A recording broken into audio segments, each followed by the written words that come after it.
Friends, ഇന്ന് പെട്ടെന്ന് ഉണ്ടാക്കാവുന്ന ഒരു ചെറിയ ചമ്മന്തിയുടെ റെസിപ്പിയാണ് കാണിക്കാൻ പോണത്. അതിനുമുമ്പ് ആദ്യമേ തന്നെ എല്ലാവരോടും സബ്സ്ക്രിപ്ഷൻ ചോദിക്കുന്നുണ്ട്. സബ്സ്ക്രൈബ് ചെയ്യണം, ലൈക്ക് ചെയ്യണം. സാധനങ്ങൾ പരിചയപ്പെടുത്താം. തക്കാളി അരിഞ്ഞു വെച്ചിട്ടുണ്ട്, പിന്നെ കരിവേപ്പില, ഉള്ളി, പിന്നെ വെളുത്തുള്ളി, പച്ചമുളക്, പുളി, ഉപ്പ്. ഇത് പെട്ടെന്ന് ഉണ്ടാക്കാവുന്ന ചമ്മന്തിയാണ്, ചോറിനും ചപ്പാത്തിക്കും. ഇനി ഗ്യാസ് ഓൺ ചെയ്യാം. വെളിച്ചെണ്ണയാണ് ഉപയോഗിച്ചിരിക്കുന്നത്.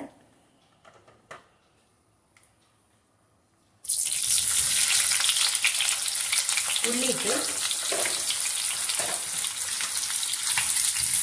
പച്ചമുളക്,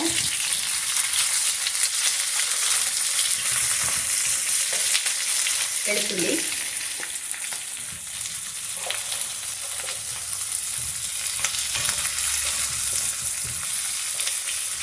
ഉപ്പിടുവാണ്. അപ്പോൾ പെട്ടെന്ന് വഴന്ന് കിട്ടും.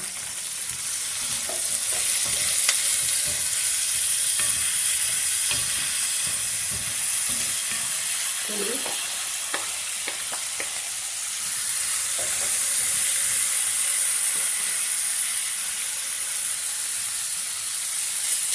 കരിവേപ്പില. ഉള്ളി ഒരുപാട് വളരേണ്ട കാര്യമില്ല, പെട്ടെന്ന് ഉണ്ടാക്കുന്ന ചമ്മന്തിയാണല്ലോ. പച്ചമുളക് ഒന്ന് ചെറുതായി മാറിയാൽ മതി. കുറച്ച് തക്കാളി ഇടാം. ഒത്തിരി മൂക്കേണ്ട കാര്യമില്ല. തക്കാളി ഇടണം. 2 മിനിറ്റ് ഒന്ന് വേവിക്കണം. ഇപ്പോൾ 2 മിനിറ്റ് കഴിഞ്ഞു. ഇത് പാകമായിട്ടുണ്ട്. ഒരുപാട് വെന്ത് കുഴഞ്ഞു പോയ ടേസ്റ്റ് നല്ലതല്ല. ഇപ്പോൾ ഇനി ഗ്യാസ് ഓഫ് ചെയ്യാം, എന്നിട്ട് അരയ്ക്കാം.